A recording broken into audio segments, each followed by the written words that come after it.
amoy ng mga bulaklak para sa patay. Iyon ang unang pumasok sa isip ni Melissa habang nakatayo siya sa harap ng kabaong ng kanyang ina. Isang halo-halong samyo ng sampagwita, puting rosas, at lilis. Ito ang amoy ng huling paalam, ang amoy ng kalungkutan. Napahigpit ang hawak niya sa laylayan ng kanyang itim na bestida. Sa ilalim niyon, sa kanyang sinapupunan, naroon ang isang munting buhay na hindi na makikilala ang kanyang lola. 3 buwan. 3 buwan na siyang nagdadalang tao. Isang mainit na kamay ang humawak sa kanyang siko. Melissa, ang boses ni John, ang asawa niya, ang dapat sana ay kanlungan niya sa sandaling ito. Pero nang lumingon siya, isang malamig na pader ang sumalubong sa kanya. Ang mga mata ni John ay walang emosyon, walang awa. Sumama ka sa akin. May kailangan tayong pag-usapan. Mahinang sabi nito. Maingat na huwag makakuha ng atensyon mula sa iilang bisitang nakikiramay. Hinila siya nito palayo sa kabaong sa isang tahimik na sulok ng funeral parlor. Ang bawat hakbang ay parang tinik sa puso ni Melissa. Bakit ngayon? Bakit dito? John, ano ba ito? Nasa burol tayo ni Mama. Pakiusap niya. Ang boses ay nanginginig. Hindi sumagot si John. May kinuha ito mula sa inner pocket ng kanyang coat. Isang puting sobre. Napakunot ang noo ni Melissa. Ano yan? Iniabot ito ni John sa kanya. Nang buksan niya ito, gamit ang nanginginig na mga kamay, isang opisyal na dokumento ang kanyang nakita. Binasa niya ang mga unang salita. Petition for annulment. Parang nabingi siya. Hindi magproseso sa utak niya ang mga salitang nababasa niya. Papel ng hiwalayan. Dito, ngayon. Habang ang katawan ng kanyang ina ay nakahimlay, ilang metro lang ang layo. Bakit? Iyon lang ang salitang lumabas sa kanyang bibig. Isang salitang basag at puno ng sakit. Tumingin si John sa kanya at sa unang pagkakataon, nakita ni Melissa ang tunay na kulay nito. Hindi pagmamahal, hindi kalungkutan, kundi pagkainip. Hindi na kita mahal, Melissa. Ang mga salita ay parang suntok na nagpabagsak sa lahat ng hangin sa kanyang katawan. Simple lang yun. May iba na ako.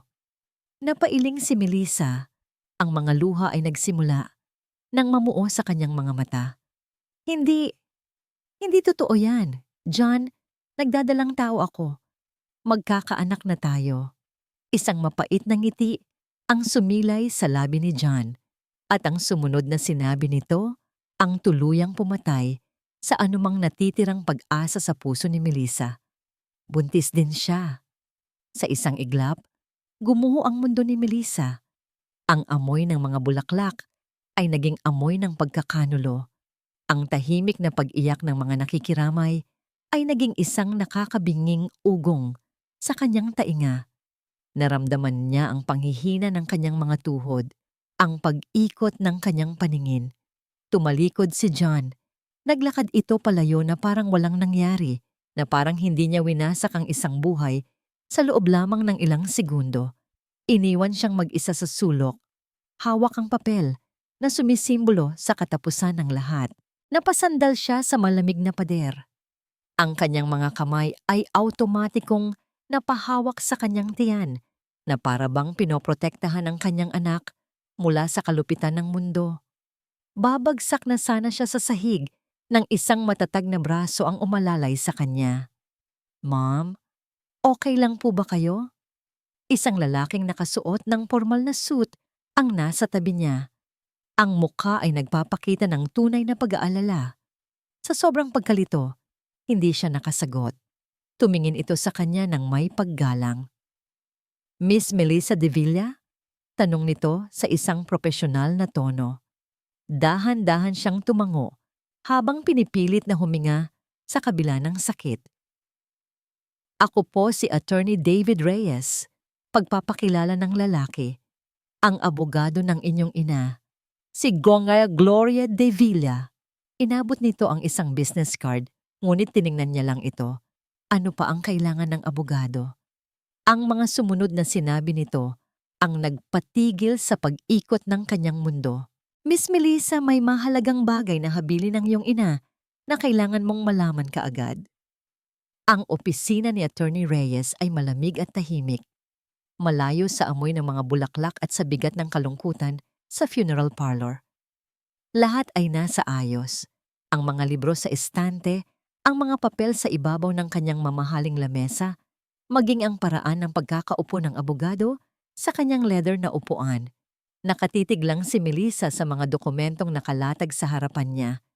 Isang family tree ng pamilya De Villa, mga titulo ng lupa, mga stock certificate, mga salitang pamilyar pero parang nanggaling sa ibang mundo. Hindi ko maintindihan, sir, sabi niya sa wakas. Ang boses ay mahina at pagod. Ang nanay ko po ay si Gloria, isang simpleng mananahi. Nakatira kami sa isang maliit na apartment sa Stamesa. Isang butas sa bubong na kailangan nilang saluhin ng timba tuwing umuulan. Ang pag-aabang niya sa labas ng pabrika kung saan nagtatrabaho ang kanyang ina para lang may pambili sila ng Jollibee sa araw ng kanyang kaarawan. Ang pagod sa mukha ni Gloria gabi-gabi. Paanong nangyari ito? Iyon ang buhay na pinili niyang ipakita sa iyo, Melissa. Malumanay na paliwanag ni Attorney Reyes. Pero ang katotohanan, siya si Gloria De Villa, ang nag-iisang anak at tagapagmana ni Don Alejandro De Villa. Itinuro ng abogado ang isang pangalan sa family tree. Nakita ni Melissa ang pangalan ng kanyang lolo, isang pangalang ngayon niya lang narinig. Pero bakit? Halos pabulong na tanong ni Melissa. Ang mga luha ay nagbabadyang tumulo muli. Hindi na dahil sa sakit ng pagkawala, kundi dahil sa pagkalito.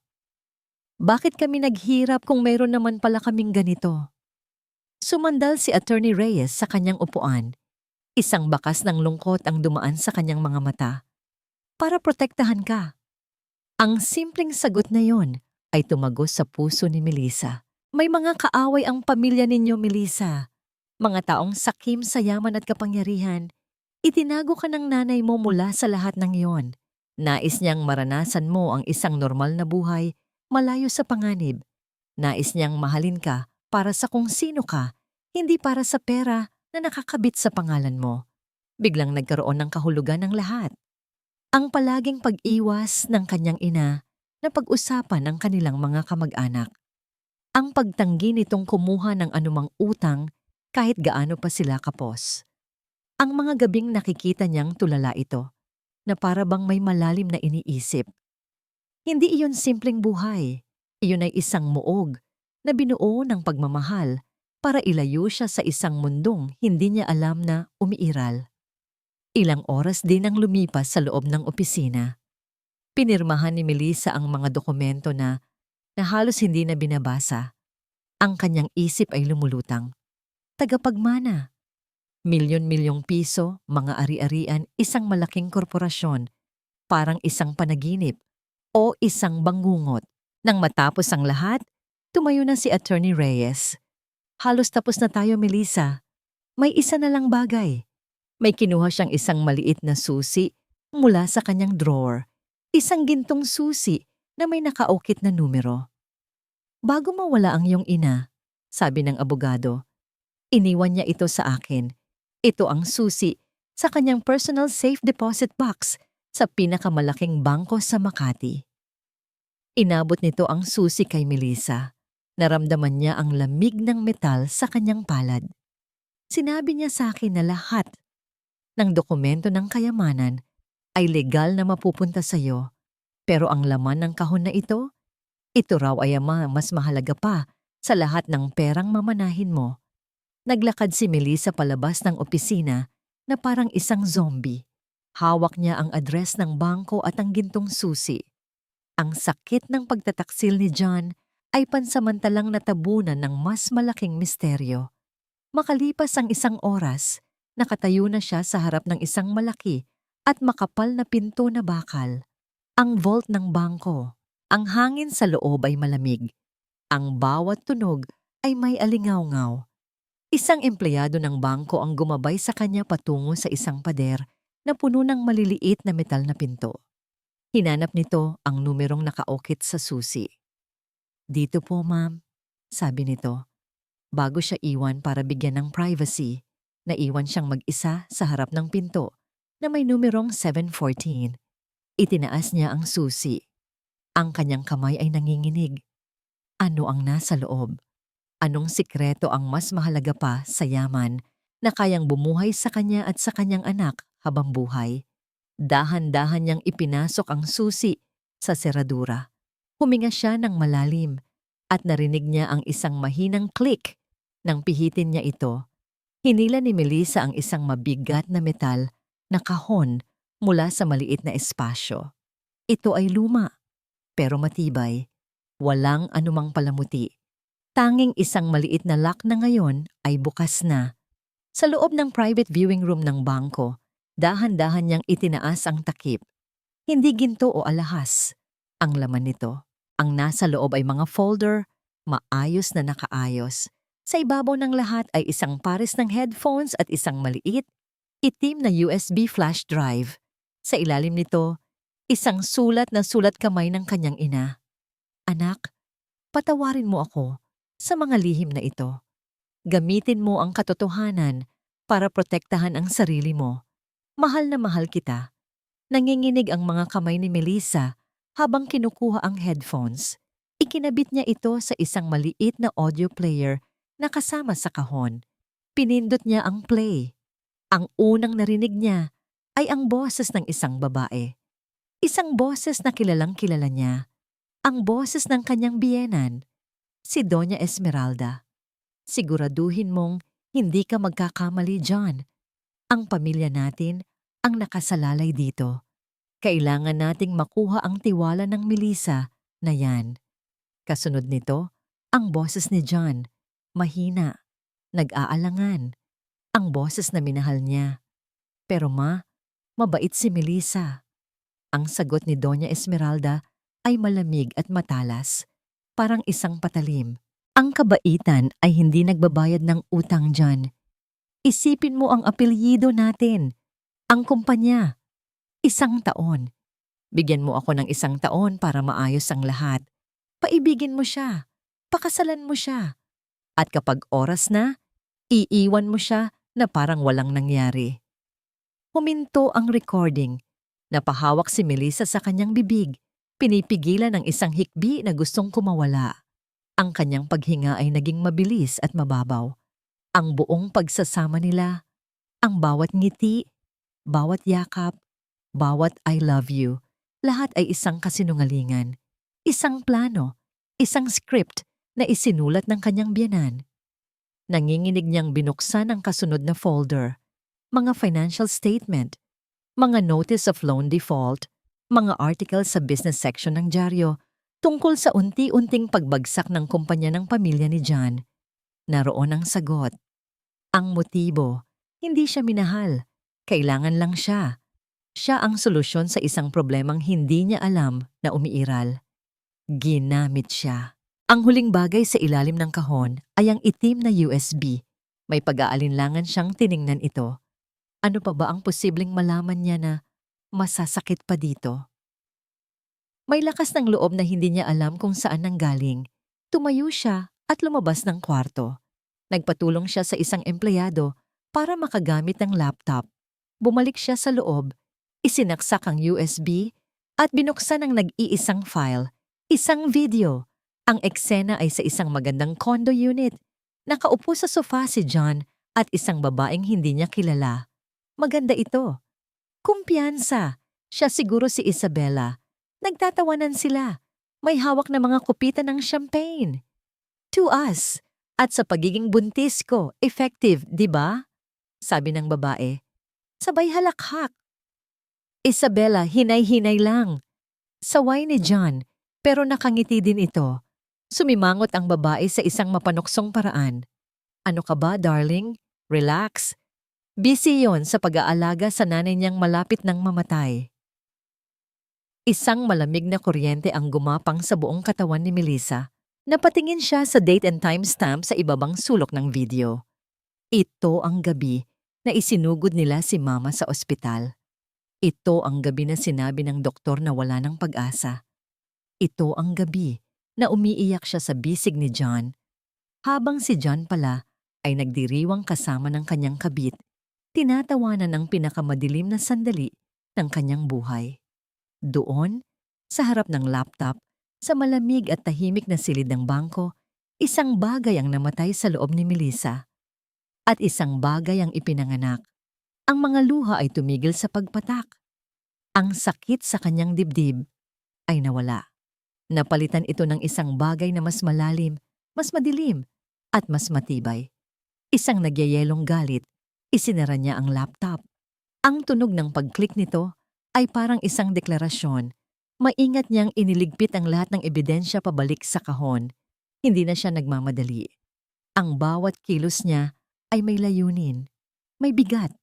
Tumayo siya at lumabas ng bangko. Bitbit ang kahon ng katotohanan. Ang sikat ng araw sa labas ay hindi nakapagpainit sa lamig na bumabalot sa kanyang puso. Ang mga tao ay naglalakad, ang mga sasakyan ay dumadaan, ang mundo ay umiikot pa rin, pero siya ay iba na. Kinuha niya ang kanyang cellphone at may isang numero lang siyang tinawagan. Nang sumagot ito, ang kanyang boses ay kalmado, walang bakas ng pag-iyak, matatag. Attorney Reyes, si Melissa po ito. May sandaling katahimikan. Gusto ko po sanang mag-set ng meeting kasama ang pinakamagaling na strategy planner na kilala ninyo.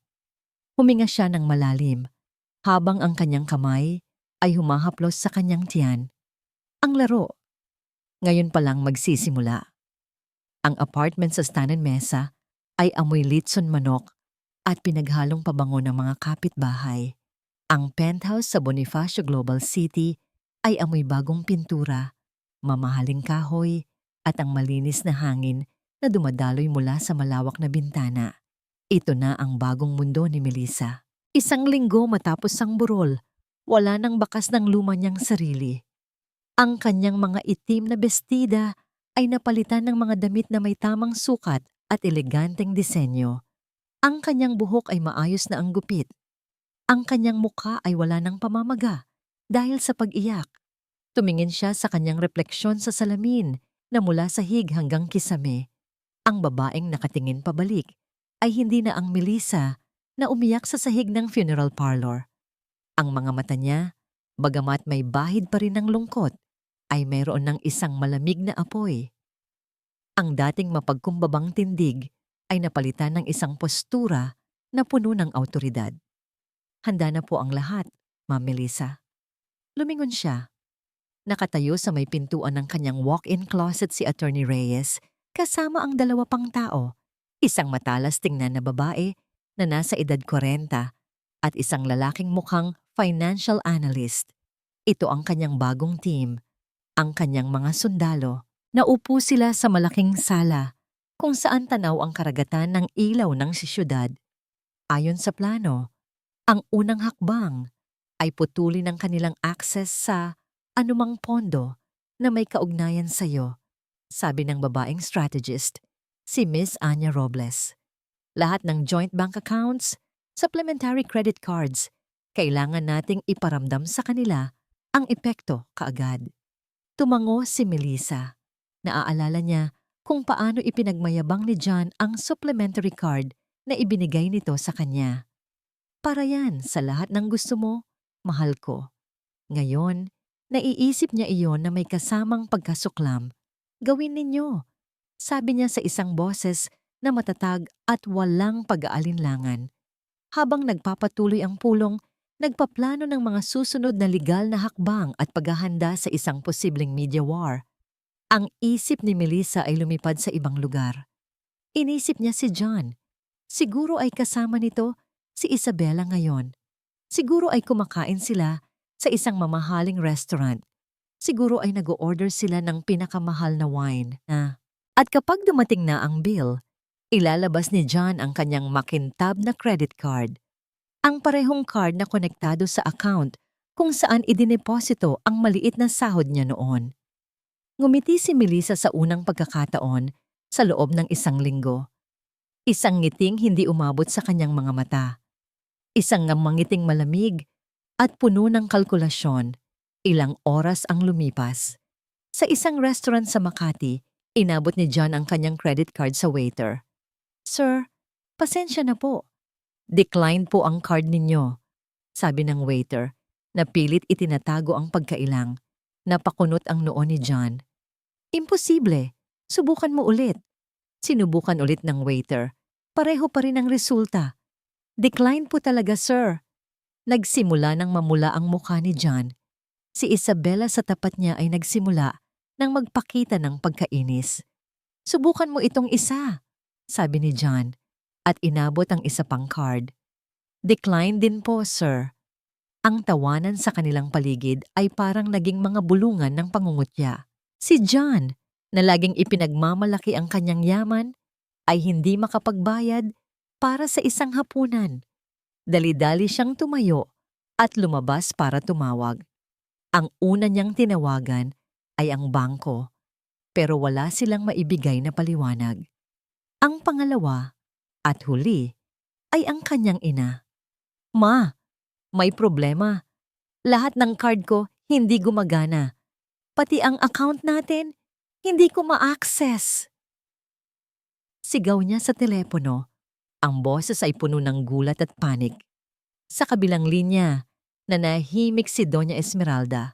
Samantala, sa penthouse, tapos na ang pulong. Mag-isa na lang ulit si Melissa. Lumapit siya sa malaking bintana. Ang kanyang mga kamay ay marahang humaplos sa kanyang tiyan, kung saan ang kanyang anak ay ligtas at payapang lumalaki. "Hindi ka nila sasaktan, anak," bulong niya sa hangin habang nakatingin sa syudad sa ibaba. "Hindi nila tayo sasaktan. Gagawin ko ang lahat para protektahan ka. Iyan ang pangako ko." Ang kanyang cellphone ay umilaw.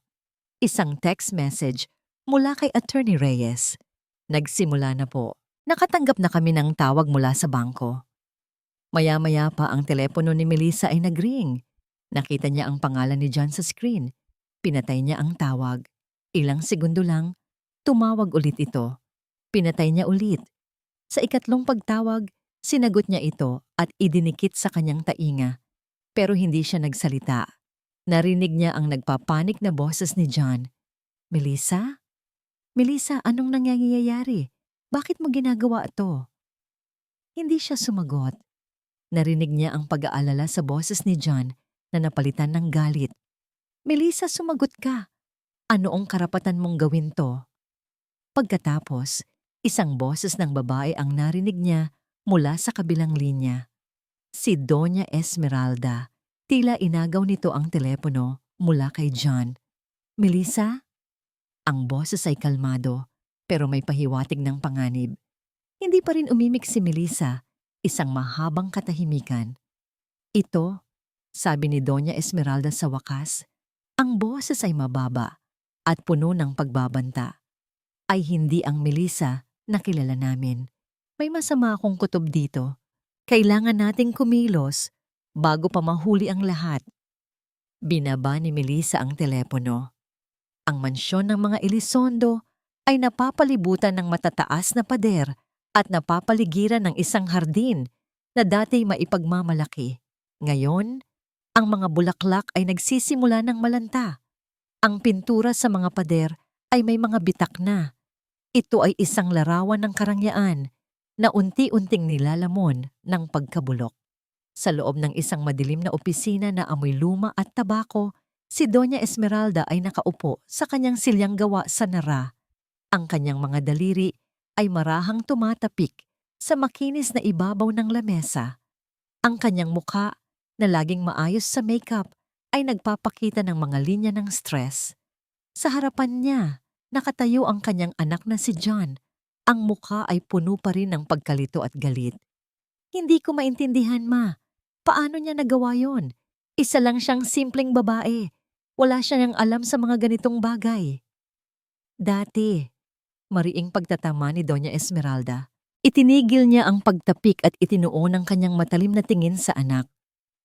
Dati siyang simple, pero ang pera ay nakakapagpabago ng tao, John. At mukhang ang pagkamatay ng nanay niya ay nag-iwan sa kanya ng higit pa sa kalungkutan. Tumayo siya at naglakad papunta sa bintana, kung saan tanaw ang nalalantang hardin. Ang pinakamalaki nating pagkakamali ay ang minaliit natin siya. Akala natin ay mananatili siyang isang maamong tupa na iiyak lang sa isang sulok. Humarap siya kay John. Ang isang nasaktang tupa ay maaaring maging isang lobo, lalo na kung mayroon na siyang mga pangil. Anong gagawin natin? Tanong ni John.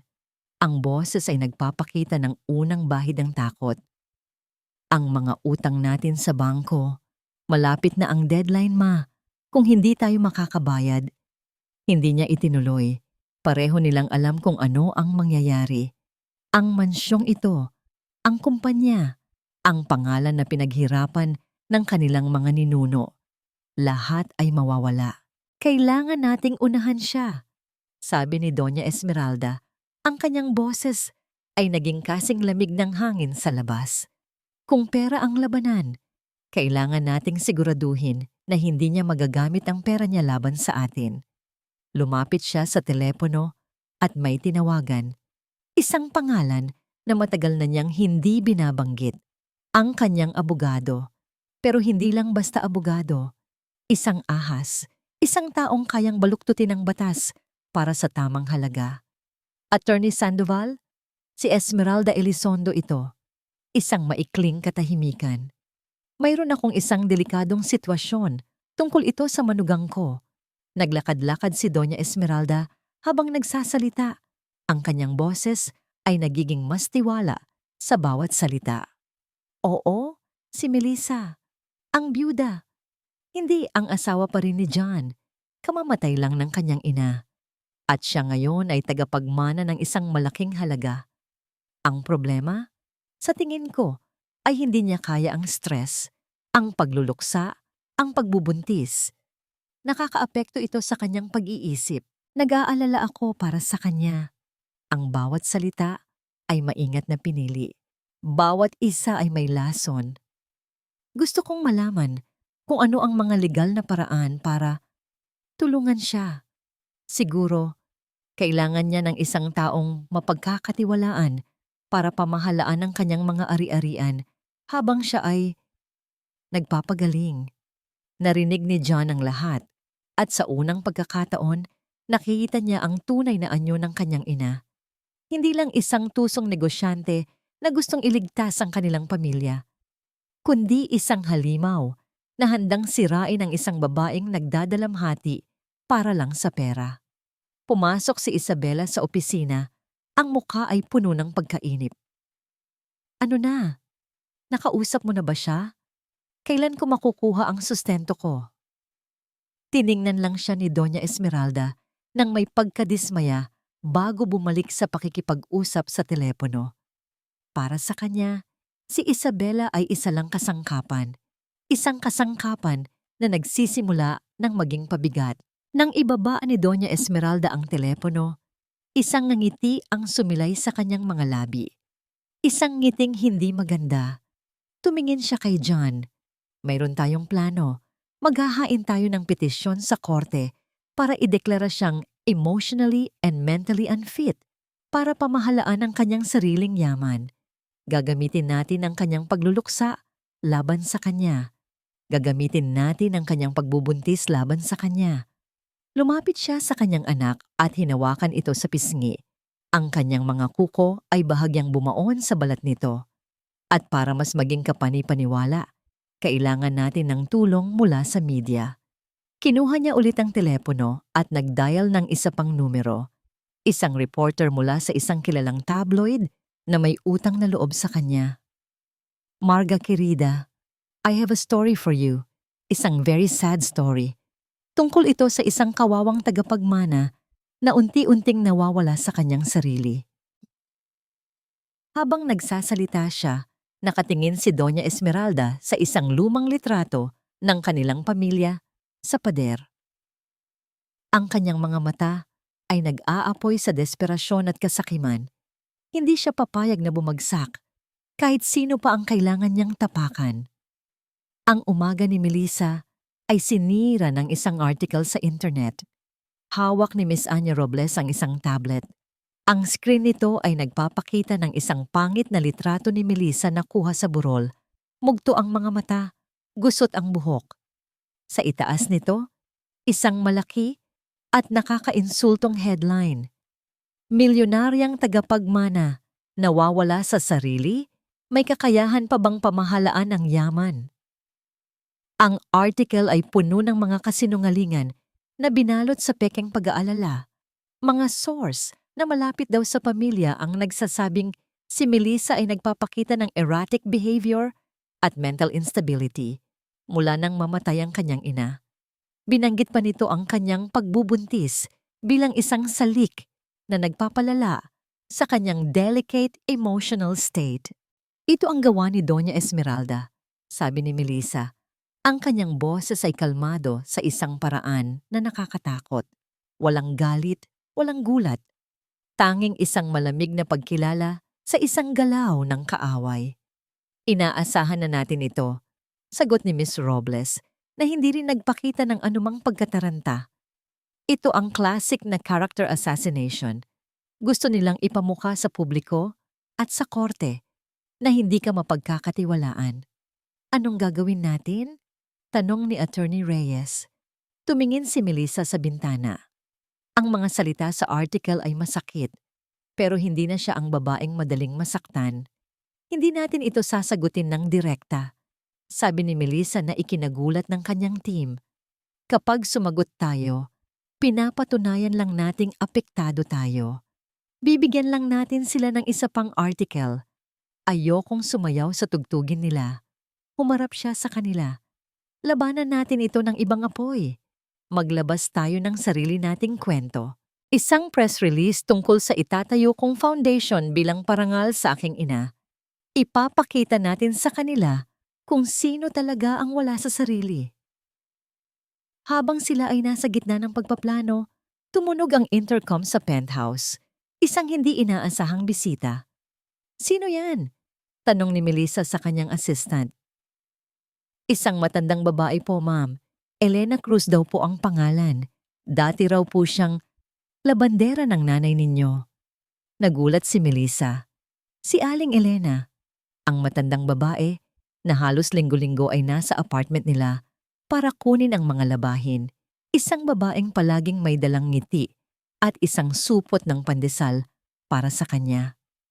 Papasukin mo siya, sabi niya kaagad. Pumasok si Aling Elena sa malawak na sala. Ang kanyang mga mata ay nanlalaki sa laki at ganda ng lugar. Ang kanyang mga kamay ay mahigpit na nakahawak sa isang lumang bayong. Melissa, iha, sabi nito. Ang boses ay nanginginig. Lumapit ito at niyakap si Melissa ng mahigpit. Nakikiramay ako. Napakabuting tao ng nanay mo. Naramdaman ni Melissa ang init ng isang tunay na yakap. Isang bagay na hindi niya naramdaman sa loob ng matagal na panahon. Salamat po, Aling Elena. Maupo po kayo. Nag-usap sila. Kinuwento ni Aling Elena kung paano siya tinulungan ni Gloria noong nagkasakit ang kanyang asawa, kung paano palihim na nag-aabot ng pera ang kanyang ina para sa pag-aaral ng mga anak nito. Ang bawat kwento ay isang patunay sa kabutihang loob na sinubukan sirain ng article kanina. Kaya ako naparito, iha, sabi ni Aling Elena na tila nag-aalangan.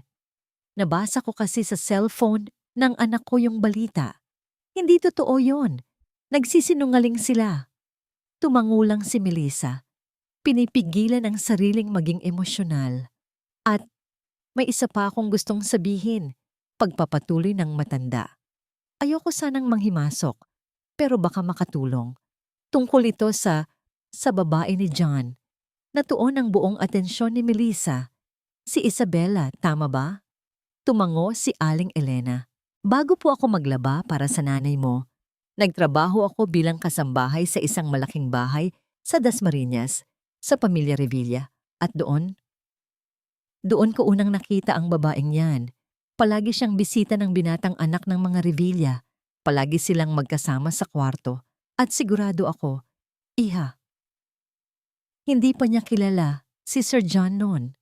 Parang isang piraso ng puzzle ang biglang luminaw sa isip ni Melissa. Isang lalaki bago si John. Hinatid ni Melissa si Aling Elena sa pinto. Ang kanyang puso ay puno ng pasasalamat. Binigyan niya ito ng sobre na may lamang malaking halaga, pero tinanggihan ito ng matanda. Ang utang na loob ko sa nanay mo, hindi mababayaran ng pera. Iha, mag-iingat ka. Pagkaalis ni Aling Elena, hinarap ni Melissa ang kanyang team. Ang kanyang mga mata ay may bagong determinasyon. Anya, sabi niya, ang boses ay mabilis at may diin. Kalimutan mo muna ang press release. Ito ang unahin ninyo. Kailangan ko ng private investigator. Alamin ninyo ang lahat tungkol sa nakaraan ni Isabela. Lahat. At hanapin ninyo kung sino ang lalaking anak ng mga Revilla. Lumipas ang araw. Habang papalubog ang araw at nagiging kulay kahel ang langit, nag-iisa si Melissa sa kanyang sala, nakatingin sa malayo. Tumunog ang kanyang personal na cellphone, isang numerong hindi rehistrado. Sinagot niya ito. Ginang Melissa Elizondo? Tanong ng isang boses ng lalaki. Magalang, pero direkta. Yes, speaking. Ito po si Marco, ang private investigator na inupahan ni Miss Robles. May update lang po ako sa pinapahanap ninyo. Umupo ng diretso si Melissa, ang bilis. Ginang Melissa, nahanap na po namin ang lalaki at may hawak po kami na siguradong ikakagulat ninyo. Pinili ni Melissa ang isang tahimik na coffee shop sa isang hindi gaanong mataong bahagi ng Taguig para sa kanilang pagkikita. Umupo siya sa pinakasulok na mesa, malayo sa bintana. Suot ang isang simpleng damit at malaking salamin sa mata. Ayaw niyang makilala. Dumating si Marco, ang private investigator. Ilang minuto pagkatapos niya, isang lalaking mukhang ordinaryo lang, madaling maglaho sa karamihan, isang perpektong katangian para sa kanyang trabaho. Nagdala siya ng isang plain na brown envelope. Ma'am Melissa, bati nito. Sabay upo. Walang paligoy-ligoy. Anong nalaman mo? Tanong ni Melissa kaagad. Binuksan ni Marco ang envelope at inilabas ang ilang litrato. Ang una ay litrato ni Isabela na masayang naglalakad at sa tabi niya ay isang gwapong lalaki na halatang mayaman. Nakakapit si Isabela sa braso nito. Siya si Tristan Revilla, sabi ni Marco. Ang nag-iisang anak ng pamilya, Revilla, kilalang playboy. Ayon sa mga source ko, nagkaroon sila ng relasyon mga 10 buwan na ang nakakaraan, pero hindi nagtagal. Bigla na lang silang naghiwalay. Tumango si Melissa. Ito ang kinumpirma ng kwento ni Aling Elena. Anong kinalaman nito sa kaso ko? Ngumiti si Marco. Isang nangiting nagsasabing mayroon siyang alas. Inilabas niya ang isa pang litrato. Si Isabela ulit. Pero ngayon ay mag-isa siyang naglalakad papasok sa isang gusali. Ito ay kuha 2 linggo lang bago ipahayag ni G. John Elizondo ang relasyon nila.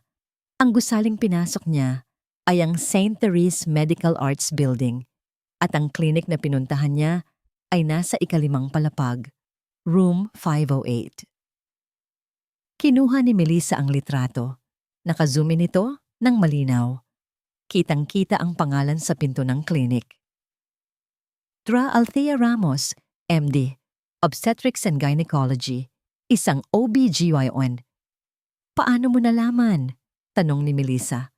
May mga mata at tainga kami kahit saan, ma'am, pero hindi yan ang pinakamahalagang impormasyon. Inilabas ni Marco ang huling papel mula sa envelope. Isang kopya ng isang medical document. Ang pinakamahirap kunin, pero ang pinakamahalaga sa lahat. Gamit ang tamang koneksyon at tamang presyo, nakuha namin ang kopya ng resulta ng unang ultrasound ni Miss Isabela Garcia. Napatitig si Melissa sa papel. Ang kanyang puso ay nagsimulang tumibok ng mabilis. Nandoon ang pangalan ni Isabela, ang pangalan ng doktor, at isang petsa. Basahin ninyo po ang age of gestation, ma'am, sabi ni Marco. Ginala ni Melissa ang kanyang mga mata hanggang sa makita niya ang mga salitang iyon. At sa tabi nito, ang numero. Estimated age of gestation, 6 weeks, 6 na linggo. Ang petsa ng ultrasound ay 1 araw matapos siyang makita na pumasok sa klinik. 1 linggo bago siya opisyal na ipakilala ni John. Hindi ko maintindihan, sabi ni Melissa, kahit na nagsisimula ng mabuo ang isang nakakakilabot na ideya sa kanyang isip. Ma'am, binilang po namin, paliwanag ni Marco. Mula sa petsang ito, kung susundin natin ang timeline, ang bata ay nabuo noong mga panahong si Tristan Revilla pa ang kasama niya. Hindi pa man sila nagkakakilala ng formal ni G. John. Binitawan ni Melissa ang papel na parang napaso siya. Ang lahat ng hangin sa kanyang paligid ay parang nawala. Ang pagbubuntis ni Isabela. Ang rason kung bakit siya iniwan. Ang pinakamalaking sandata na ginamit ni John laban sa kanya ay isang malaking kasinungalingan. Hindi anak ni John ang dinadala ni Isabela. Ginamit niya ang bata. Ginamit niya ang pagbubuntis para makuha si John, para bilisan ang paghihiwalay nila, para masigurado ang kanyang pwesto sa pamilyang Elizondo. Hindi ito isang simpleng kaso ng pangangaliwa. Ito ay isang masalimuot na bitag na binuo mula sa sunod-sunod na panloloko. At si John, sa kanyang katangahan at kasakiman, ay pumasok dito nang hindi nalalaman ang buong katotohanan. Isang tawa ang kumawala kay Melissa. Isang tawang walang saya. Isang tawang malamig at mapait. Ang tadhana ay may kakaibang paraan ng pagbibigay ng hustisya. Ang parehong bagay na ginamit nila para wasakin siya, isang pagbubuntis, ay ang parehong bagay na wawasak sa kanila. Itinago niya ang lahat ng dokumento at litrato pabalik sa envelope. Nang tumingin siya ulit kay Marco, ang kanyang mga mata ay nagliliyab. Magkano ang kailangan para manahimik ang lahat ng source mo? Tanong niya. Gusto kong siguraduhin na tayo lang ang nakakaalam nito. Walang sino man, kahit ang team ko, ang pwedeng makaalam hanggat hindi ko sinasabi. Binanggit ni Marco ang isang halaga. Isang malaking halaga. Doblehin mo, sabi ni Melissa nang hindi kumukurap. Siguraduhin mong walang butas. Nang makaalis na ang investigator, naiwan si Melissa sa mesa. Kinuha niya ang isang invitation card mula sa kanyang bag. Ito ay para sa taunang charity ball na inorganisa ng isa sa mga pinakamalaking kumpanya sa bansa. Isa sa mga major sponsor, ang Elizondo Group of Companies. Si Doña Esmeralda ang magbibigay ng opening remarks. Tinitigan niya ang magandang card, ang gintong mga letra, ang petsa. 2 linggo mula ngayon, ito na ang magiging entablado niya. Hindi niya lang sila sisirain, dudurugin niya sila. Sa harap ng lahat, sa gabing pinakaimportante sa kanila. Tumingin siya sa labas ng bintana. Ang ulan ay nagsimulang pumatak. Pero sa loob ni Melissa, ang bagyo ay nagsisimula palang mag-ipon ng lakas. Sa pananaw ni John, ang mundo ay umiikot sa isang nakakabaliw na bilis. Isang araw, siya ang kinaiinggitang tagapagmana. Ngayon, siya ay isang taong dinumero, sumusunod sa bawat utos ng kanyang ina, na tila isang anino sa sarili nitong buhay. Ang mga ngiti ni Isabela ay hindi na kasing tamis ng dati. Ang mga halik nito ay mayroon ng lasa ng pangangailangan, hindi na ng pagnanasa. Ang pagbubuntis nito, na dati simbolo ng kanyang bagong simula, ay parang isang kadena na nakatali sa kanyang leeg. Nakaupo siya ngayon sa opisina ng kanilang abogado, si Attorney Sandoval, kasama ang kanyang ina. Ang abogado ay isang matabang lalaki na may maliliit na matang palaging tila nagkalkula. Malakas ang kaso natin, sabi ni Sandoval habang inaayos ang kanyang salamin. Ang article na pinalabas natin ay epektibo. Marami sa mga kaibigan ninyo sa Alta Sociedad ang nagsisimulang maniwala na si Ginang Melissa ay hindi na stable.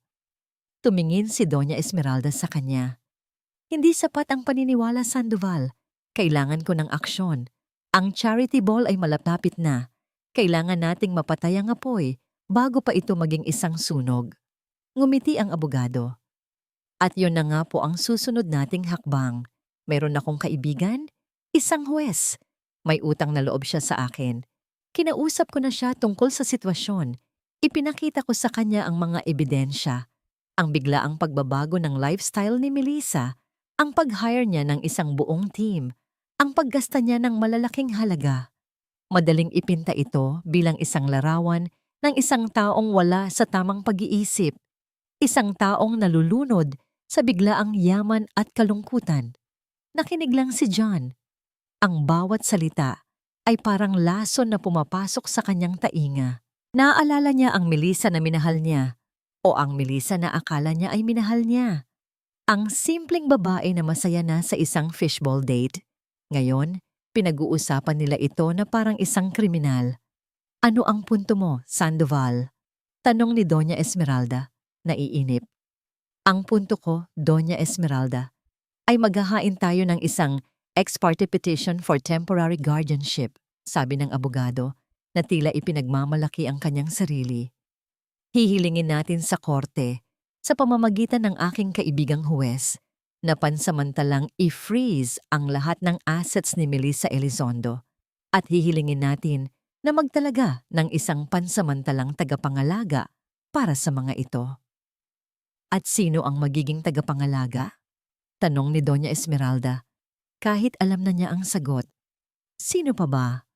Ngumiti si Sandoval. Ang kanyang legal na asawa. Ikaw, Ginoong John Elizondo.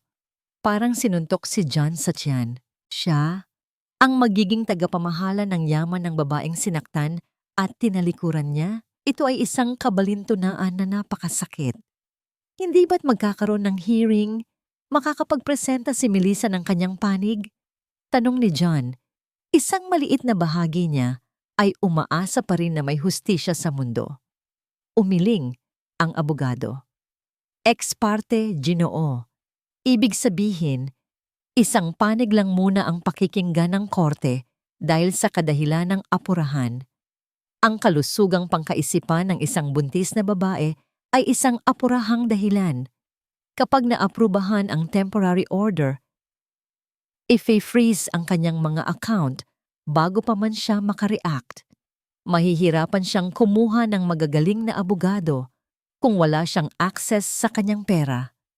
Ito na ang huling patibong, ang pinakatuso, ang pinakamarumi. Sasakalin nila si Melissa sa pinansyal na paraan, gagawin siyang walang kapangyarihan bago pa man siya makalaban. Naramdaman ni John ang isang tunay na takot. Hindi takot na mawalan ng pera, kundi takot sa kung anong klaseng tao ang kanyang ina at kung anong klaseng tao na rin siya. Ang araw ng charity ball ay dumating. Habang nag-aayos ng kanyang taksido, naririnig ni John ang pag-uusap ng kanyang ina at ni Isabela sa kabilang kwarto. Nagtatalo sila. Anong ibig mong sabihin na kailangan kong manatili sa bahay? Ako ang dahilan kung bakit mo nakuha si John, sigaw ni Isabela. Huwag kang mag-iskandalo, Isabela. Kalmadong sagot ni Doña Esmeralda. Ang gabing ito ay para sa pamilya Elizondo, para ipakita na matatag tayo. Ang presensya mo ay magdudulot lang ng tanong. Manatili ka dito. Kapag tapos na ang lahat, makukuha mo ang gusto mo. Pumasok si John sa sala. Si Doña Esmeralda ay mukhang isang reyna sa kanyang itim na gown, pero ang mga mata niya ay parang sa isang ahas. Ma, sigurado ka ba dito? Tanong ni John sa huling pagkakataon. Ngumiti ang kanyang ina at inayos ang kanyang kurbata. Tapos na ang laro, anak. Nanalo na tayo. Maya-maya lang, tumunog ang cellphone ni Doña Esmeralda. Isang text message. Binasa niya ito at ngumiti ng mas malapad. Nakuha na natin ang court order. Opisyal na. Lahat ng assets ni Melissa ay frozen na. Sa penthouse ni Melissa, kasalukuyan siyang mini-make-upan para sa ball. Ang kanyang pulang gown ay nakasabit sa pintuan, kumikinang. Biglang pumasok si Attorney Reyes. Ang muka ay hindi maipinta. Melissa, may problema tayo. Isang malaking problema. Inabot niya ang isang dokumento na kararating lang sa kanilang opisina. Isang kopya ng court order. Napatingin ang buong team niya sa kanya. Nag-aabang ng kanyang reaksyon. Inaasahan nila ang galit, ang panik, ang pagkasira ng lahat ng plano. Binasa ni Melissa ang dokumento. Pagkatapos, isang katahimikan. Itinabi niya ang papel sa mesa. Tumingin siya sa salamin, sa kanyang sariling refleksyon.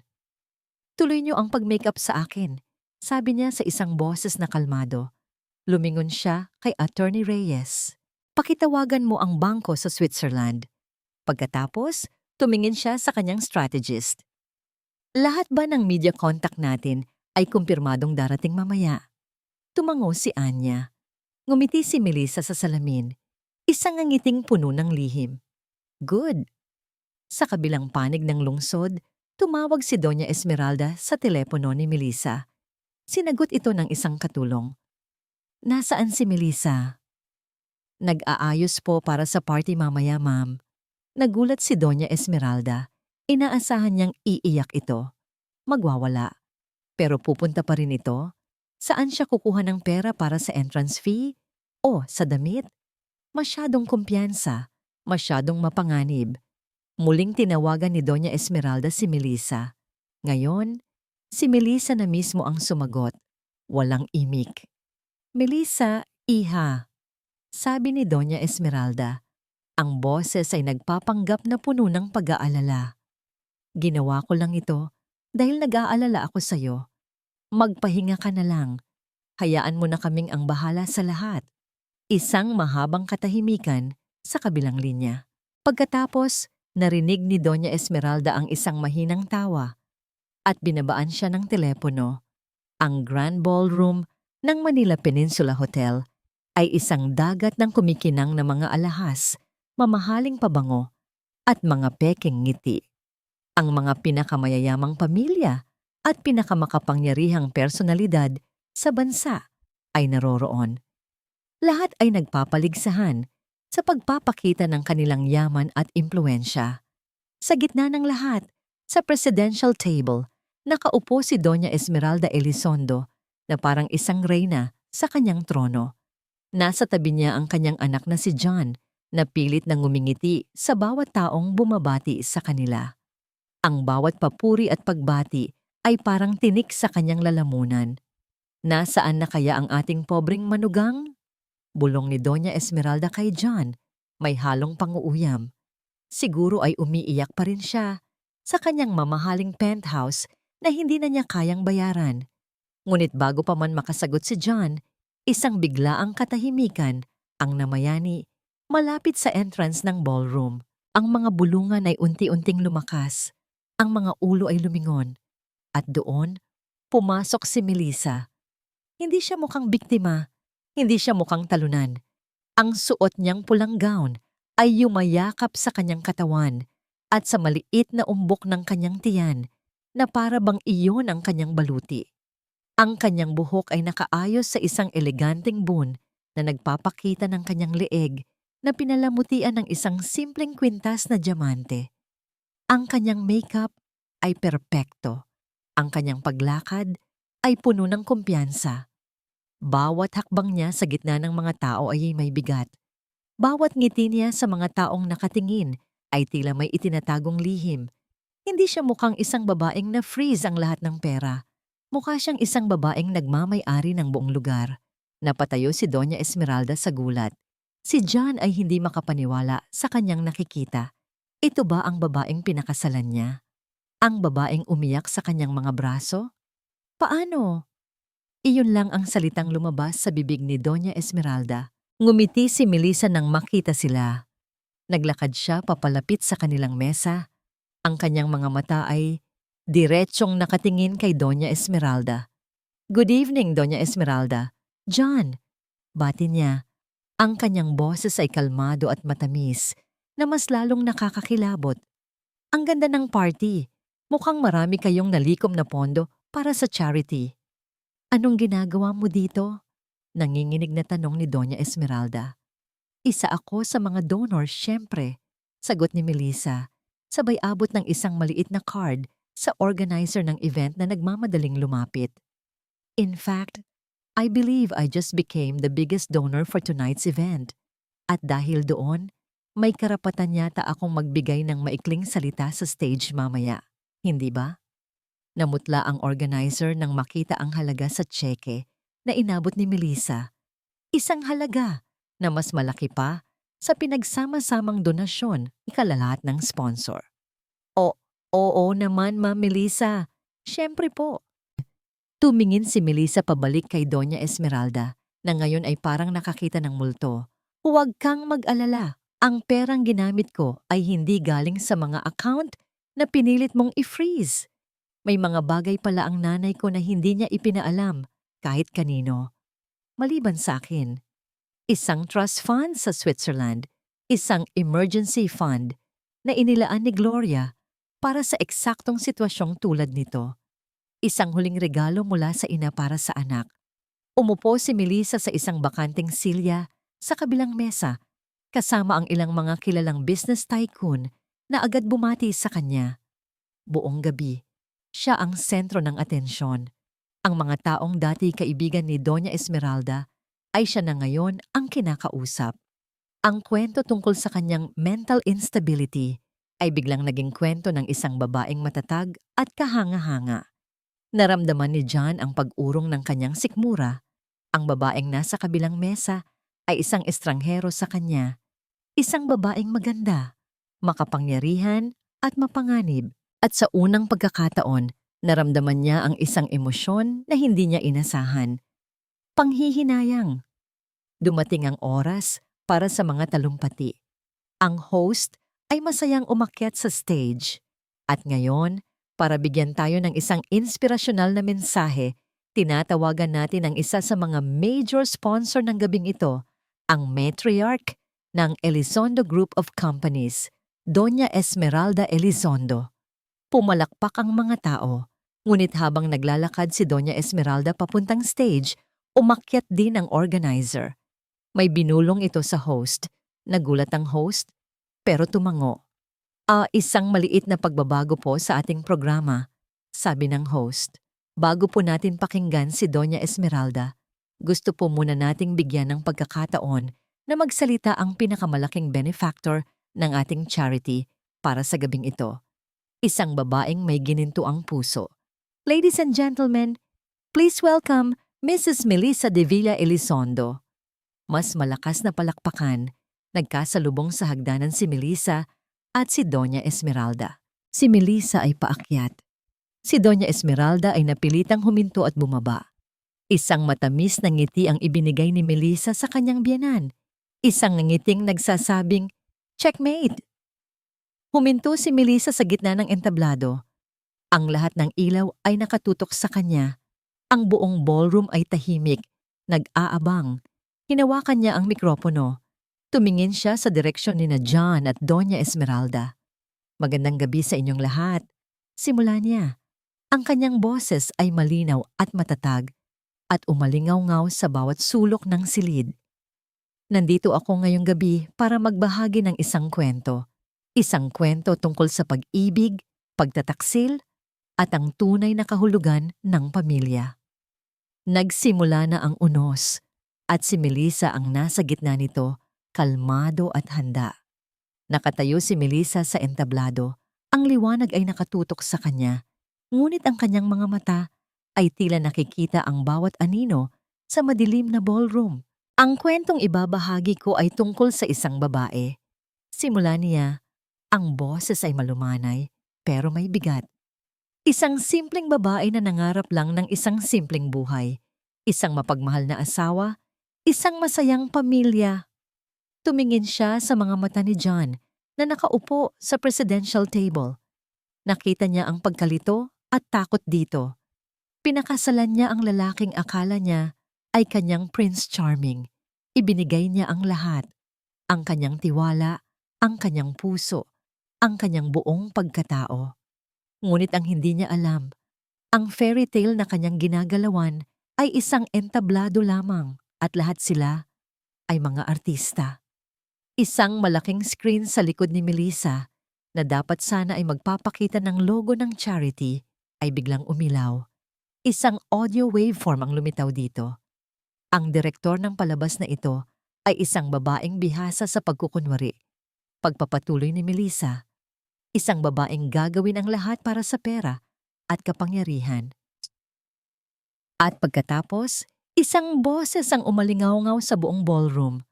Ang boses ni Doña Esmeralda mula sa recording na iniwan ni Gloria. Ang kabaitan ay hindi nagbabayad ng utang, John.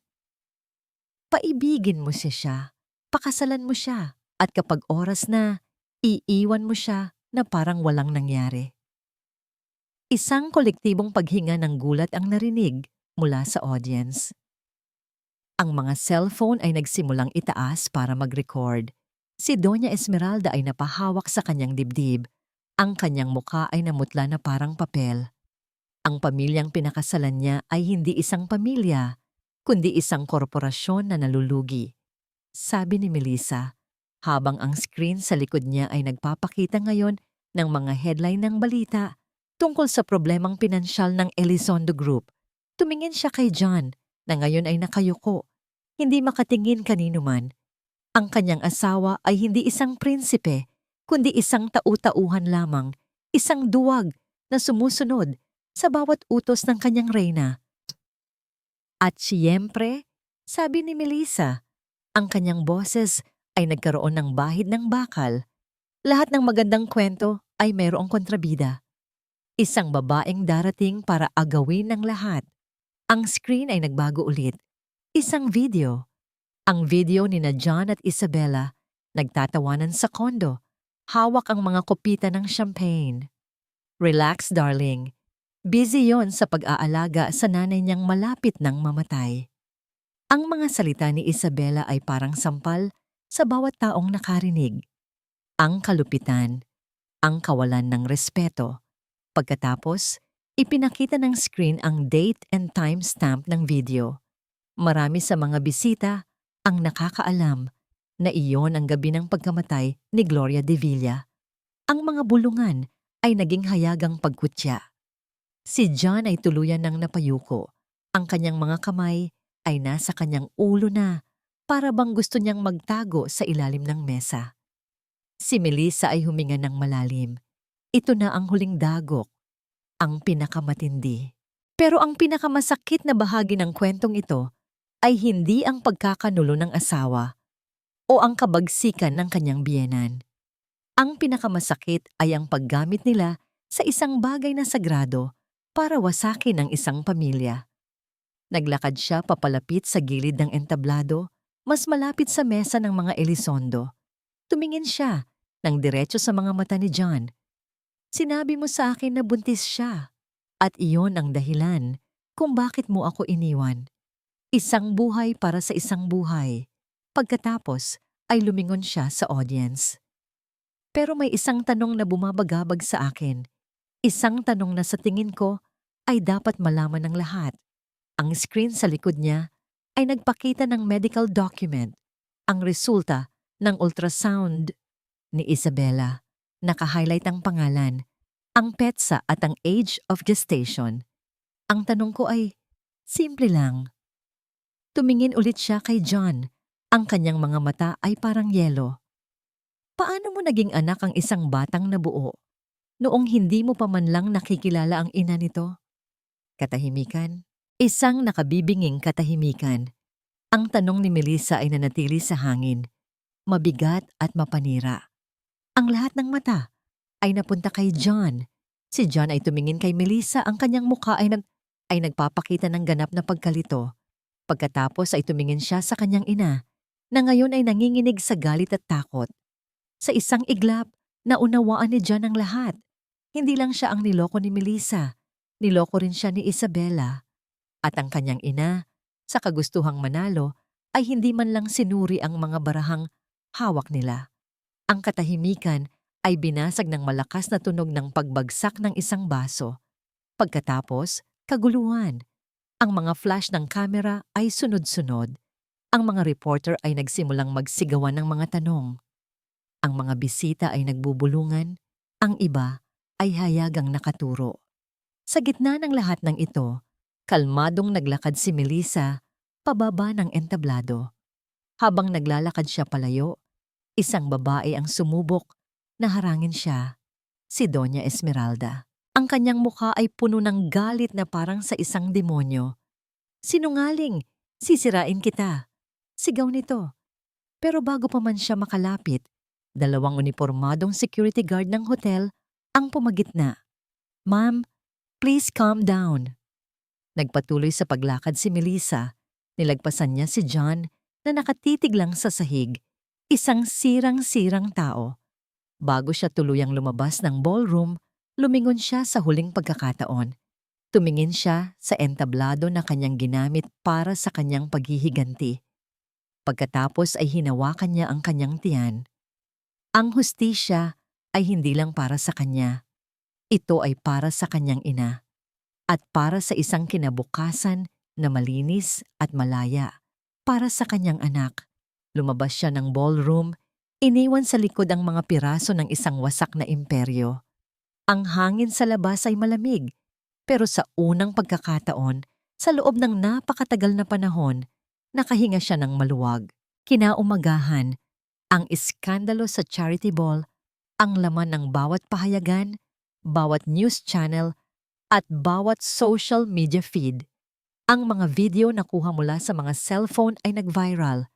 Ang pangalang Elizondo, na dati simbolo ng yaman at kapangyarihan, ay naging simbolo ng kahihiyan at panloloko. Ang Elizondo Group of Companies ay bumagsak.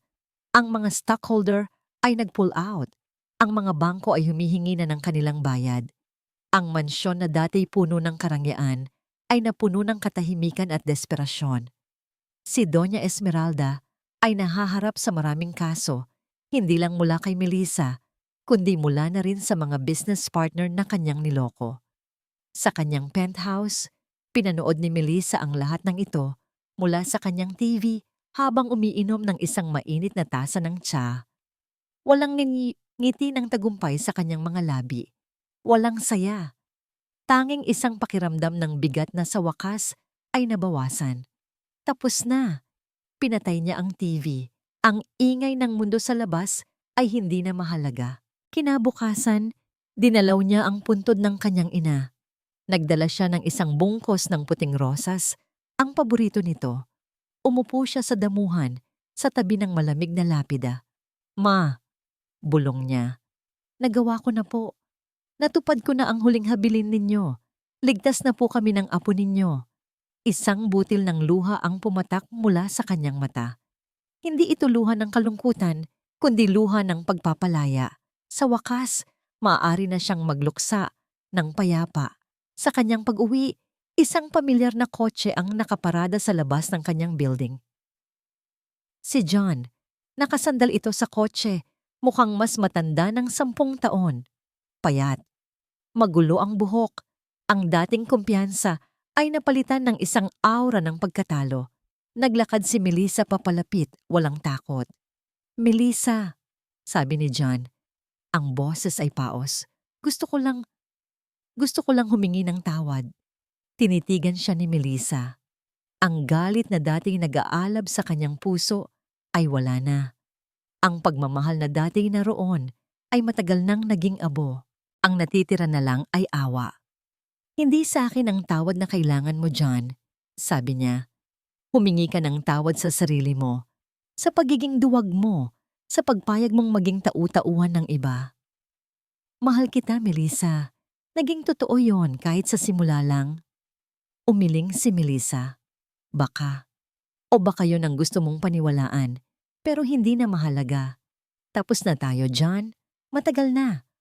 Tumalikod siya at pumasok sa gusali.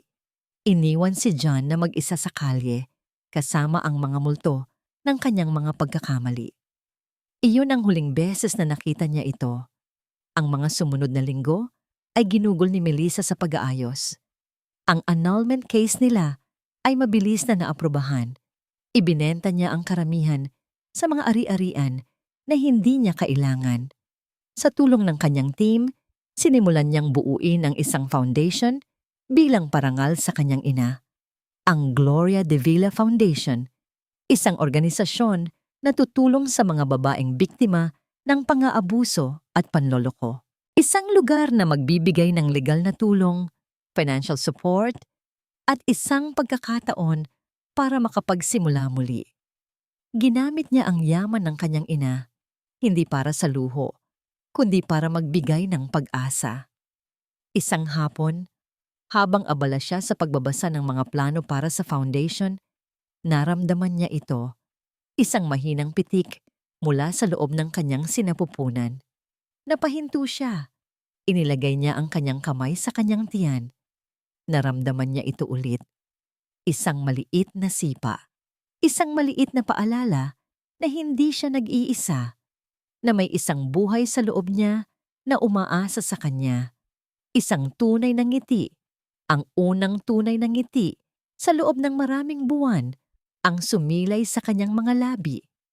Ang nangiting iyon ay umabot sa kanyang mga mata. Ito ang kanyang tunay na yaman. Ito ang kanyang tunay na tagumpay. Kinuha niya ang kanyang cellphone at tinawagan si Attorney Reyes. Attorney, good news! Dumating na ang final court decision. Ang annulment po ba, ma'am? Oo, sabi ni Melissa habang nakangiti. Simula ngayon, opisyal na. Isa na akong malayang babae. At sa kauna-unahang pagkakataon, naramdaman niya ang bigat ng apelyidong Elizondo na tuluyan ng nawala sa kanyang balikat. Siya na ulit si Melissa de Villa at malapit na siyang maging isang ina. Ang hangin ng Disyembre ay malamig, pero ang sikat ng araw na tumatagos sa salaming bintana ng ospital ay mainit. Sa isang pribadong silid na puno ng mga puting bulaklak, si Melissa ay nakahiga, pagod ngunit masaya. Sa kanyang mga bisig, natutulog ng mahimbing ang isang munting anghel na nakabalot sa isang kulay rosas na kumot. Ang kanyang anak na babae. Hinaplos niya ang malambot na pisngi nito. Ang maliliit na daliri nito ay nakakuyom na parang nangangako ng isang matatag na hinaharap. Ang bawat paghinga nito ay musika sa kanyang pandinig. Pumasok sa silid si Attorney Reyes, hindi bilang abogado, kundi bilang isang kaibigan. May dala itong isang maliit na teddy bear. Congratulations, Melissa, sabi nito. Ang ngiti ay totoo. She's beautiful. May pangalan na ba siya? Tumingin si Melissa sa kanyang anak. Ang kanyang mga mata ay napuno ng luha ng kaligayahan. Gloria, bulong niya. Ang pangalan niya ay Gloria. Isang pangalan na sumisimbolo sa lakas, sakripisyo, at walang katapusang pagmamahal. Isang pamana na hindi matutumbasan ng kahit anong halaga ng pera. Lumipas ang mga buwan. Ang Gloria de Villa Foundation ay opisyal nang inilunsad sa isang simpleng seremonya. Walang media circus, walang magarbo na party. Tanging ang mga taong tunay na may malasakit. Ang kanyang team, si Aling Elena, na ngayon ay komportable nang namumuhay, at ang mga unang benepisyaryo ng foundation. Sa kanyang talumpati, hindi binanggit ni Melissa ang kanyang nakaraan. Sa halip, ibinahagi niya ang kwento ng kanyang ina. Isang kwento ng isang babaeng piniling mamuhay ng simple para protektahan ang kanyang anak. Isang kwento ng pag-ibig na mas malakas kaysa sa anumang kasinungalingan. Si Melissa ay naging isang hands-on na leader. Hindi siya isang pangalan lang sa isang letterhead. Araw-araw, nasa opisina siya. Pinakikinggan ang mga kwento ng mga babaeng dumudulog sa kanila. Sa bawat kwentong naririnig niya, nakikita niya ang isang bahagi ng kanyang sarili. At sa bawat babaeng natutulungan nila, nararamdaman niya ang paghilom ng sarili niyang mga sugat. Isang gabi, pagkatapos ng isang mahabang araw sa foundation, umuwi si Melissa sa kanyang penthouse. Dati, ang lugar na ito ay simbolo ng kanyang bagong kapangyarihan. Ngayon, ito ay isang tahanan. Ang sala ay puno ng mga laruan. Ang amoy ng mamahaling pabango ay napalitan ng amoy ng baby powder. Naabutan niya ang kanyang anak, si Baby Gloria, na masayang naglalaro sa kanyang yaya. Nang makita siya nito, isang matamis na ngiti ang namutawi sa mga labi ng sanggol, sabay wagayway ng maliliit nitong kamay. Binuhat niya ang kanyang anak. Niyakap niya ito ng mahigpit at hinalikan sa noo. Ang lahat ng pagod sa kanyang katawan ay nawala. Habang karga niya si Gloria, lumapit siya sa isang malaking portrait na nakasabit sa pader ng sala. Isang magandang larawan ng kanyang ina, nakangiti. "Tingnan mo, anak," bulong ni Melissa sa kanyang sanggol. "Siya si Lola Gloria mo. Siya ang guardian angel natin." Tumingin ang sanggol sa litrato. Ang mga mata nito ay puno ng inosenteng pagkamangha. Sa sandaling iyon, habang magkakasama ang tatlong henerasyon ng mga babaeng De Villa, ang alaala, ang kasalukuyan, at ang hinaharap, naramdaman ni Melissa ang isang ganap na kapayapaan. Ang kanyang paghihiganti ay hindi nagdulot ng walang katapusang kasiyahan. Ang tunay na kaligayahan ay hindi niya natagpuan sa pagbagsak ng kanyang mga kaaway, kundi sa pagbangon ng kanyang sarili. Natagpuan niya ito sa pagpapatawad, hindi para sa kanila, kundi para sa kanyang sarili. Natagpuan niya ito sa pagtulong sa iba. At higit sa lahat, natagpuan niya ito sa mga mata ng kanyang anak. Bumaba na ang araw. Ang mga ilaw ng syudad ay nagsimula ng kumislap na parang mga bituin sa lupa. Nananatiling nakatayo si Melissa sa harap ng bintana, karga ang kanyang munting Gloria. Ang nakaraan ay isang peklat na, isang paalala ng isang laban na kanyang ipinanalo. Ang hinaharap ay isang blangkong pahina, nag-aabang na sulatan ng mga bagong kwento. At sa katahimikan ng kanyang tahanan, sa piling ng kanyang anak, alam ni Melissa na handa na siya. Ano man ang dumating, kaya niya itong harapin. Dahil hindi na siya ang babaeng winasak ng pagtataksil. Siya si Melissa De Villa. Isang ina, isang leader, isang survivor, at sa wakas, malaya.